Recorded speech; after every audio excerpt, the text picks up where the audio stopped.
Today we're jumping into a really interesting source, one that asks a pretty big question. Are the Christian Trinity and the Hindu Trimurti basically the same thing? Are they two sides of the same divine coin?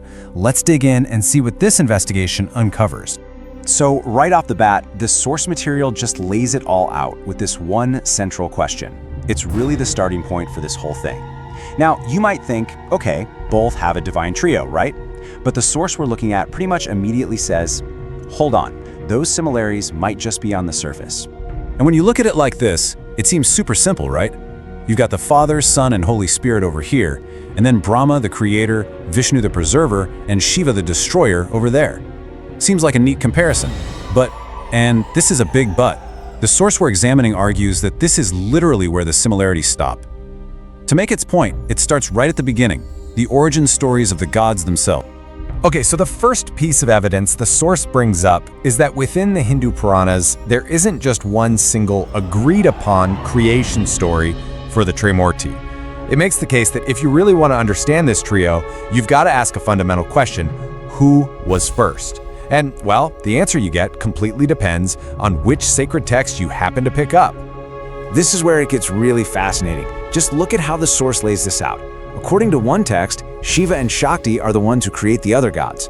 But then, in another, the order gets switched up. And in a third one, it's Vishnu who's the ultimate creator. So you see, these conflicting accounts, they're the absolute bedrock of the argument this source is building. All right, so after looking at where they came from, the source then shifts its focus to how these gods actually get along, or maybe how they don't. It starts highlighting all these stories of internal conflict, using them as more proof of disunity. So check this out. This story from the Shiva Purana is basically presented as Exhibit A. It all starts with a classic squabble between Brahma and Vishnu about who's the top dog. Then, this mysterious pillar of light shows up, and they turn it into a challenge. Vishnu tries, fails, and owns up to it. But Brahma, he also fails, but he lies and says he won. Big mistake. Turns out the pillar is Shiva, who is not happy about the lie and slaps Brahma with a curse. The source points to this as a perfect example of some serious rivalry and judgment going on right inside the trio.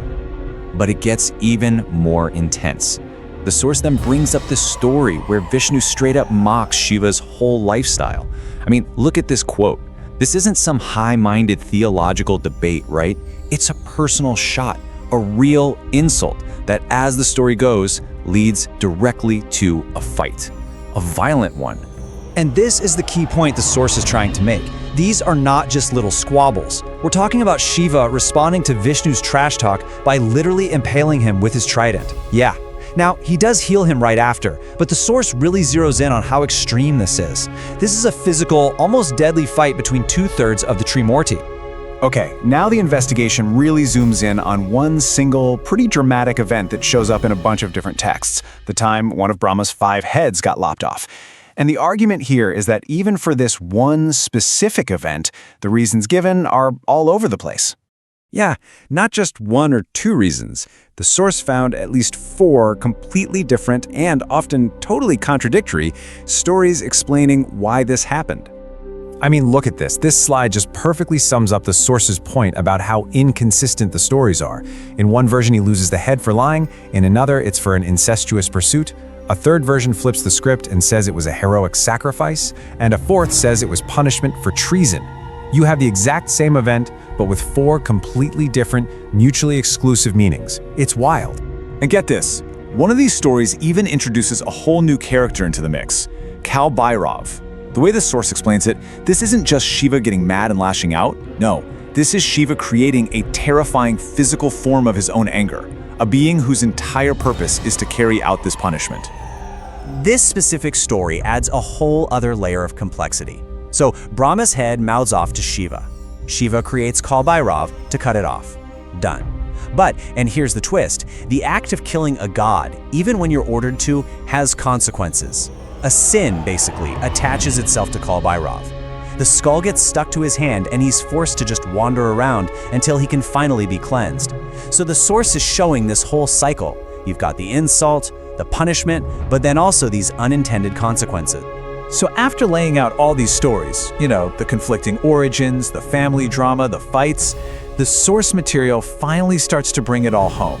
It's moving towards its final verdict, and it's about to draw a really sharp line in the sand between the Hindu Trimurti and the Christian Trinity. And to wrap up its take on all those Puranic stories, the source uses this, well, pretty provocative quote.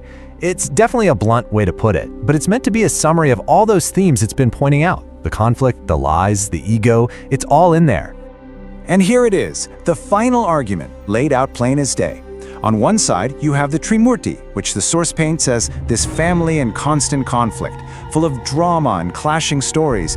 And on the other side, you have the Christian Trinity, which it presents as the complete opposite, a model of perfect unity, purity, and a single consistent doctrine. Now, to back up its claims about the Trinity's unity, the source points to these specific verses from the Bible. You see phrases like, "These three are one," and they're used to build this case for an absolute, perfect, indivisible oneness. But it's really important to remember that the actual doctrine of the Trinity wasn't just there. It was hammered out over centuries of really intense theological debate. And these verses, they've been interpreted in a lot of different ways over the years. It's a fundamentally different approach compared to the narrative-driven Purana. So what's the big takeaway from all this? Well, this isn't about deciding which view is right. The source we examined uses these scriptural contradictions to build its case, but it leaves us with this much bigger question. When you have sacred texts that tell conflicting stories, what does that mean? How do you even define what the truth is? That's something to think about.